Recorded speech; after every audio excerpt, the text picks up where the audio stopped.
वो खुराक जो आपको सबसे ज्यादा बीमार करती है वो है डबल रोटी, वो है। और माशाल्लाह यहाँ पे सारे बड़े फ़ख्र से कहते हैं हम तो स्लाइस और अंडा लेते हैं, और कितने अपने आप को एजुकेटेड समझते हैं। वो एजुकेटेड स्टूपिड हैं। अच्छा, डबल रोटी में जो पढ़े लिखे लोग हैं ना, वो जानते हैं इसमें आर्टिफिशियल बैक्टीरिया पैदा किए जाते हैं, और जब ये डबल रोटियां ख़राब हो जाती है ना, फंगस लग जाती है, उससे दूसरी चीज़ इससे पैदा की जाती है, बनाई जाती है, जिसको कहते हैं रस। जिसको क्या कहते हैं? डबल रोटी जो गल सड़ जाती है। और मैं कोई कहानी नहीं सुना रहा, वल्लाहि मैं पूरे एविडेंस के साथ बात कर रहा हूँ। अच्छा, हमारे यहाँ बड़े फ़ख्र से यहाँ नाश्ता होता है डबल रोटी अंडे का, यहाँ होता है चाय रस का। और ये सबसे बेकार चीज़ है आपके मैदे के लिए, जो मैदे को सबसे ज़्यादा नुकसान देती है। और मैं आपको हदीस से बताता हूँ, प्यारे पैगंबर जनाब मोहम्मद सल्लल्लाहु अलैहि वसल्लम ने पूरी ज़िंदगी कभी बग़ैर छने हुए आटे की कोई चीज़ खाई नहीं थी। ये जो आटा छान लेते हैं ना, नबी सल्लल्लाहु अलैहि वसल्लम ने पूरी ज़िंदगी उसके बनी हुई कोई चीज़ ही नहीं खाई। आपने हमेशा मना किया है कि जैसा है उसको लाओ, थोड़ा सा हिलाओ, जो उसके ऊपर तिनके वगैरह हैं उसको आप हवा से उसको फूंक से उड़ा दो। ये छान के खाने वाला कॉन्सेप्ट इस्लाम में। और भाई आप छान के उसका जो फाइबर है, उसके जो चोकर है, उसकी जो सूजी है, जो मैदा है, वो तो आप निकालने की कोशिश करते हो। तो उसके जो नेचुरल इंग्रेडिएंट्स हैं, जब आप वो निकाल दोगे तो वो खाना आपको ताकत देगा, मैदे को हेल्दी करेगा, ख़राब करेगा। तो मेरे मोहतरम भाइयों, आटा पत्थर की चक्की का पिसा हुआ लो, ये लोहे की चक्कियाँ, चाइना की चक्कियाँ, स्टील की चक्कियाँ, ब्लेड की चक्कियाँ, पत्थरियों वाली चक्कियाँ, इसको साइंटिफिकली समझो।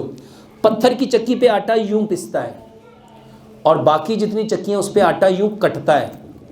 उस मोटर का आरपीएम इतना तेज़ होता है कि वो आटे के सारे नेचुरल इंग्रेडिएंट्स को बर्न कर देता है। चोकर भी जल गया, सूजी भी जल गई, मैदा भी जल गया, फाइबर भी जल गया। बताओ पीछे बचेगा क्या?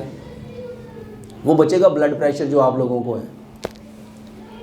ये जला हुआ भूस जब आप लोग खाओगे, आटा किस लिए खाना था? जले हुए भूस के लिए कि ताकत के लिए? तो यहाँ क्या मिल रहा है? यहाँ तो वजन ही मिलेगा। पत्थर की चक्की का आटा खाओ और सिर्फ 40 दिन खा के देख लो, अगर कभी कब्ज हो जाए, कभी ब्लड प्रेशर हो जाए, कभी कोलेस्ट्रॉल बढ़ जाए, कभी आपको ये बवासीर हो जाए, कोई दवाई तो नहीं बता रहा। मेरे मोहतरम भाइयों, वो आटा जो रब ने आपके लिए पैदा किया था, बदकिस्मती से आपने वो आटा ले आया जो चाइना की चक्कियों में आता है, और आप लोग इनको समझ रहे हो कि ये आपके खैर खां हैं। तो आटा पत्थर की चक्की का खाओ।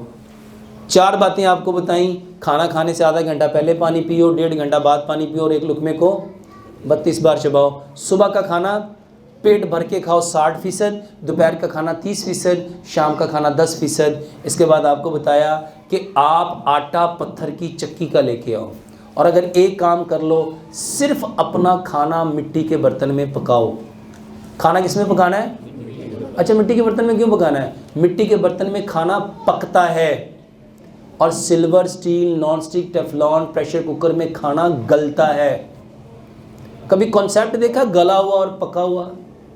एक सेब है पका हुआ, एक सेब है गला हुआ, कौन सा खाएंगे? अच्छा, एक शख्स सुबह भी, दोपहर भी, शाम भी गले हुए 2-2 सेब खाता है, और एक बंदा दिन में सिर्फ एक पका हुआ सेब खाता है। सेहत किसकी अच्छी होगी? अच्छा, वो तो 6 खा रहा है, वो क्या है? तो खाना कौन सा खाना चाहिए था? तो खाते कौन सा हो? अल्लाह ताला कुरान में फरमाते हैं, तुम पे जितनी बीमारियां आती हैं, मुसीबतें आती हैं, परेशानियां आती हैं, बिमा कसबत ऐदिहिम ऐदिन नास, ये तुम्हारे इंसानों के हाथों की कमाई है। जितनी बीमारियां इंसानों के, वो आटा कौन लेके आता है? यही हाथ लेके आते हैं। तो मेरे मोहतरम भाइयों, अच्छा बताओ, मैदा ख़राब होगा? अच्छा, मैंने कहानी सुनाई है कि हकीकत में मबनी बातें हैं। और एक दवाई जो मैं हर बंदे को कहता हूँ खाओ, और अल्हम्दुलिल्लाह कई लाख ने, कई करोड़ों ने शुरू कर दी, और ये वो दवाई है जिसके बारे में अल्लाह ताला ने जिब्रील अमीन को बताया और जिब्रील अमीन ने प्यारे पैगंबर जनाब मोहम्मद सल्लल्लाहु अलैहि वसल्लम को बताया। वो है काला दाना।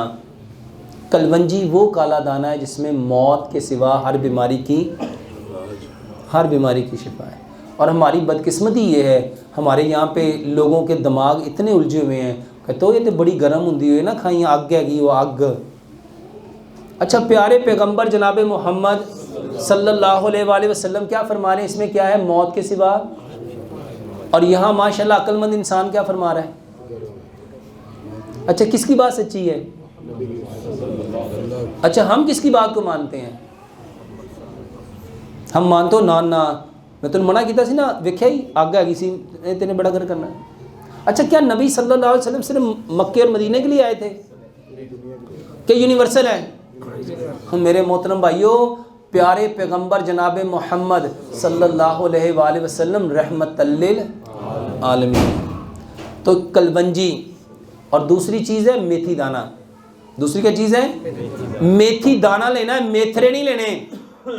ये कलवंजी और मेथी दाना, मेरे मोहतरम भाइयों, अल्लाह का नाम लेके ये नीयत रखो कि बताने वाले कौन है? प्यारे पैगंबर जनाबे मोहम्मद सल्लल्लाहु अलैहि वसल्लम। 100 ग्राम कलवंजी लो, 100 ग्राम मेथी दाना, दोनों को मिक्स कर लो। रात को 5 गिलास पानी लो, 3 चाय के चम्मच कलवंजी मेथी दाना डालो। मेरे मोहतरम भाइयों, जिसको शुगर है, जिसको कोलेस्ट्रॉल है, जिसको एसिडिटी है, जिसके इवन कैंसर है, कोई बीमारी है, सारे ही खाओ। कैसे? 100 ग्राम कलवंजी, 100 ग्राम मेथी दाना, 5 गिलास पानी, 3 चम्मच उसमें डाल दो। जिसको शुगर है वो गुड़ ना डाले, बाकी उसमें 3 चम्मच गुड़ मिलाए और 3 चम्मच उसमें लेमन मिलाए। उसको इतना पकाओ, इतना पकाओ, इतना पकाओ, इतना पकाओ, 5 गिलास पानी, 4 गिलास रह जाए।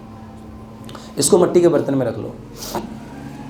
अगर इसमें आपको तेज़ाबियत ज़्यादा है, आपको कब्ज़ ज़्यादा है, आपको बवासीर ज़्यादा है या फेस्चूला है, जिसके पेट ख़राब हैं, तो वो इसमें क्या करें? एक छोटा सा खीरा, एक छोटी सी गाजर, 2 इंच का टुकड़ा अदरक का, 2-3 टानियाँ सब्ज़ धनिया की, 2-3 टानियाँ पुदीने की, उसके अंदर डाल लें। इस पानी को सारी रात पड़ा रहने दो।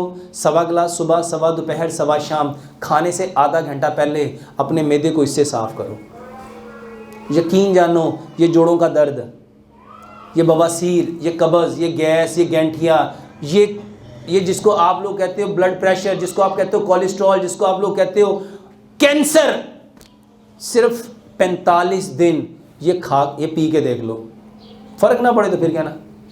दूसरी चीज़ जिसके बारे में हज़रत आयशा सदीक़ा रज़ी अल्लाह तआला फरमाती हैं, हमारे यहाँ जब कोई बीमार होता था तलबीना चूल्हों पे चढ़ जाता था, तलबीना, और उस वक्त तक चूल्हे पे रहता था, या वो शख्स सेहतमंद हो जाता था या वो अल्लाह से मुलाकात कर लेता था। तलबीना किसे कहते हैं? जौ का दलिया, जौ का दलिया। मैं उसमें कुछ चीज़ें ऐड करने को कहता हूँ अपने इस इलाके के हिसाब से। आप उसको गुड़ में बनाओ, दूध में बनाओ, और अगर किसी को दूध सूट नहीं करता वो उसको पानी में बना ले, और अगर किसी को शुगर है वो उसमें गुड़ ना मिलाए, बल्कि उसके साथ ये जो चीज़ें बताने लगा हूँ, 2-3 बादाम लो, 2-3 काजू लो, 2-3 पिस्ते लो, 2-3 अखरोट लो, आधी चाय की चम्मच सौंफ, आधी चाय की चम्मच सफ़ेद तिल, आधी चाय की चम्मच चारों मगज़ डालो। इसको कूट लो। इसको कूटना है, ग्राइंड नहीं करना। इसको कूट के जब जौ का दलिया पक रहा उसके अंदर डाल दो, ताकि ये अच्छी तरह उसमें पक जाए। और उसके बाद कोई से सीजनल फ्रूट ले लो, जैसे केला है, जैसे सेब है, जैसे अमरूद है, जैसे चीकू है, जैसे कीवी है, और इसके साथ पपीते के 2-4 चम्मच ले लो, अनार के 2-4 चम्मच ले लो, अंगूर के 2-4 चम्मच ले लो, 2-4 खजूरें ले लो। इन सारी चीज़ों को ग्राइंड करके इसका शेक बना लो, इसकी मूसली बना लो, और जौ का दलिया जो पका है उसको चूल्हे से नीचे उतारो और ये सारे फल उसके अंदर डाल दो, इसको मिक्स कर लो। मेरे मोहतरम भाइयों, जितने लोग कहते हैं मुझे ये कमज़ोरी, ये कमज़ोरी, ये कमज़ोरी, ये कमज़ोरी, ये कमज़ोरी, सिर्फ ये तलबीना खाओ। कैसे खाना है इसको मेरे मोहतरम भाइयों? पेट भर के नहीं खाना, क्योंकि प्यारे पैगंबर जनाब मोहम्मद सल्लल्लाहु अलैहि वसल्लम फरमाया करते थे, मोमिन एक आंत खाता है, मोमिन, और काफिर इसको कम से कम खाओ। और साइंस कहती है, बल्कि हकीम लुकमान की आपको एक बात बताता हूँ, हकीम लुकमान कहते हैं कम खाना इंसान खाता है, कम खाना, और ज़्यादा खाना इंसान को खाता है, ज़्यादा खाना। और आज बताओ खाना किसको खा रहा है? क्या इंसान खाना खा रहा है या इंसान को खाना खा रहा है? मेरे मोहतरम भाइयों, इस तलबीना के 3 हिस्से करो, सुबह दोपहर शाम, खाने के बाद इसको मीठे के तौर पे लो, बेहतरीन इलाज है। यहाँ कोई भाई सवाल पूछना चाहते हैं?